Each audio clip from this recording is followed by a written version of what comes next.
All right.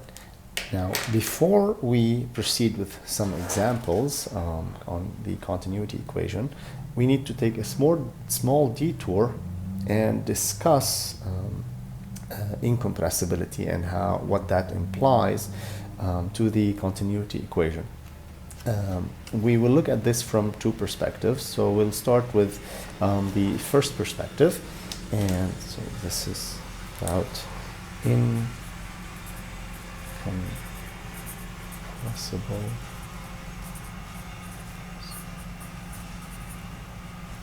Okay, so again we write the continuity equation, d rho by dt plus div rho u equals to 0. Now let's split this term as d rho by dt plus rho div u plus u dot grad rho equals to 0. Now recall that the combination, this guy, that guy, that's called the material derivative. And remember that it describes how a property changes for an infinitesimal material point. The Reynolds transport theorem dealt with a finite-sized material system.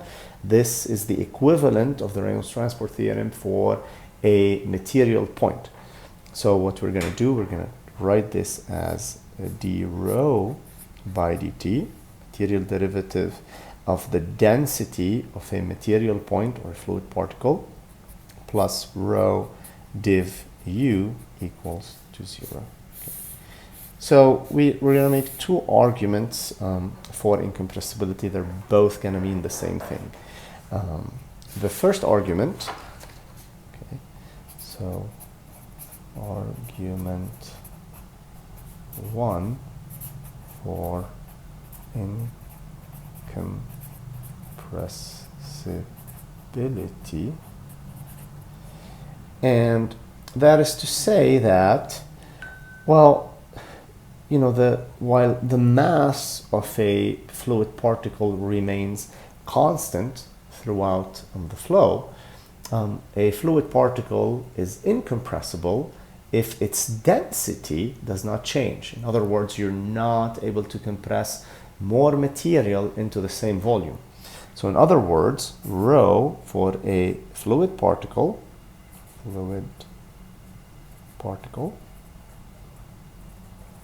is equal to a constant. This implies that the material derivative of the density is equal to 0. Remember, we are following particle path. We're not saying that the density is constant across the fluid, so be very careful about this. Okay, so incompressibility does not necessarily mean that the density is constant throughout the fluid. I'll give you an example. Take a balloon.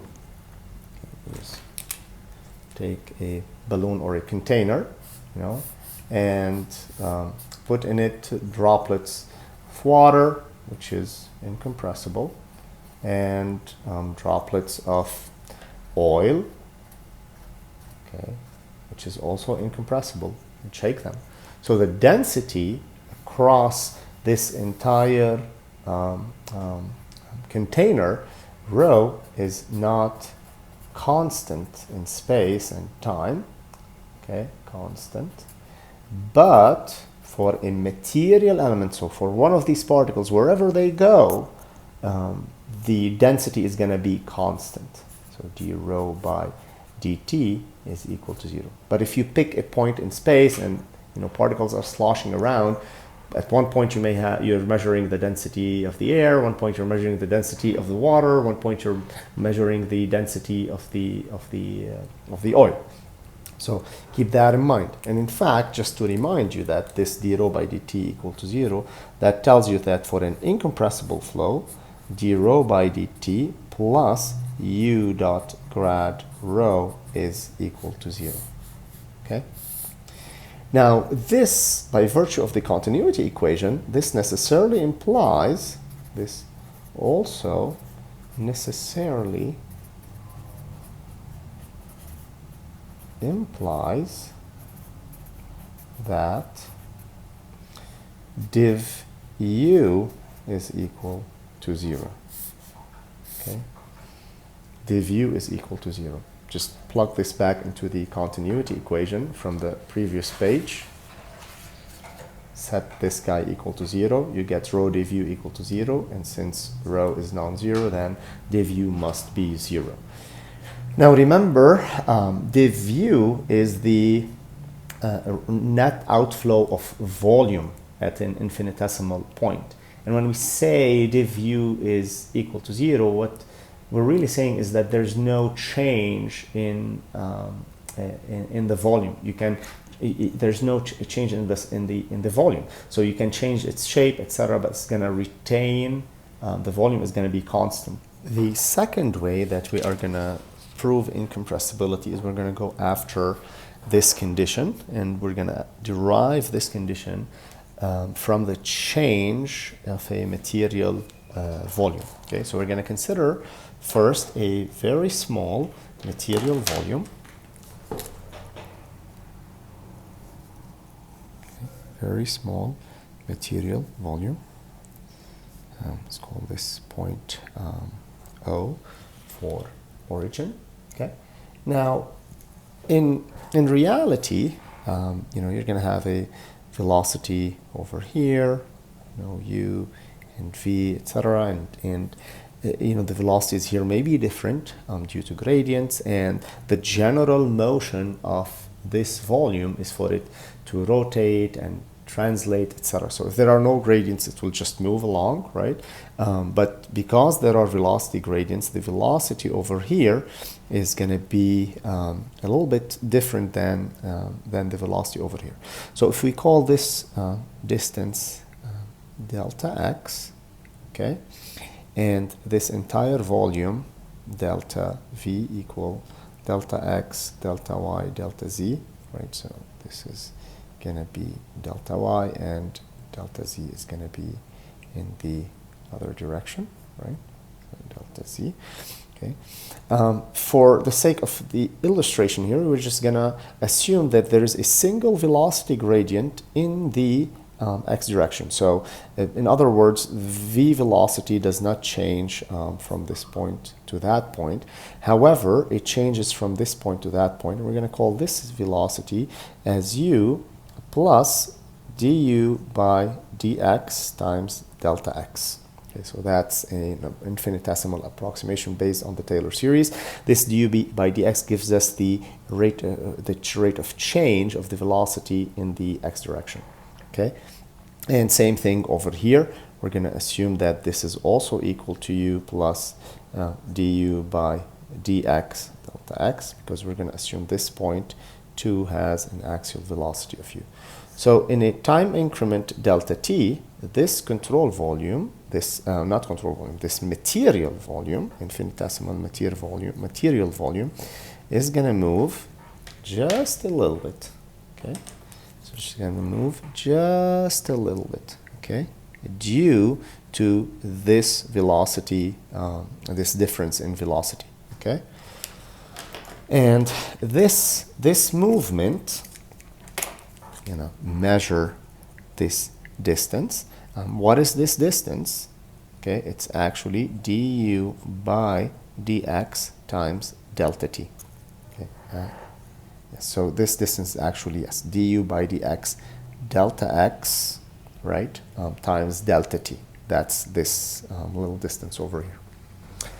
Okay, now what is the difference between the two volumes? Right, we just simply take the difference, and it's going to be equal to this shaded area. So the change in delta v, so change in delta v is equal to this volume, which is delta x du by dx delta t. So that's the this length times delta y times delta z. So it is equal to, but remember delta x, delta y, delta z is equal to delta v. So it's equal to du by dx delta t delta v.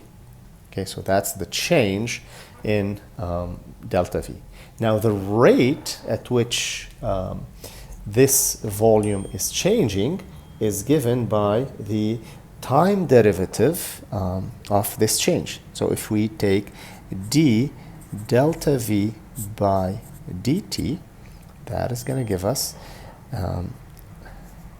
d by dt of du by dx delta t delta v.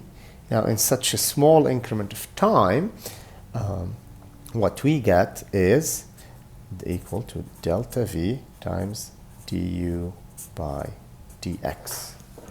Okay? Because that is in the limit as delta t approaches 0. In other words, the way we can define this is d delta v by dt is the limit as delta t approaches 0 of du by dx delta t delta v over delta t. Remember, because that's the change. So this is equal to the volume at t plus delta t minus the volume at t, and this is that difference, and we divide by delta t, so we get delta v du by dx. Okay, so we're starting to get to the point where we can relate this to the dilatation. And you're starting to see the first elements of the dilatation. Remember that the dilatation dvu is equal to du by dx plus dv by dy plus dw by dz.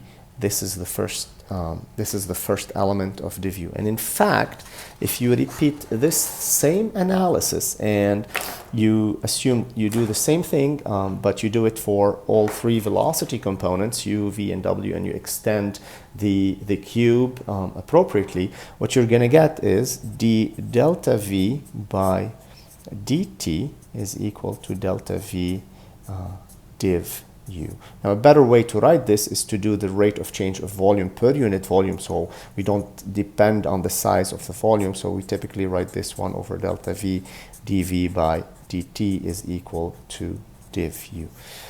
Now we make the argument that is equivalent to the density argument that we made, the material derivative early on, and we say that for an incompressible flow, a material volume cannot be compressed. So therefore, compressible necessarily implies that d delta v by dt is equal to 0, which implies that div u is equal to 0.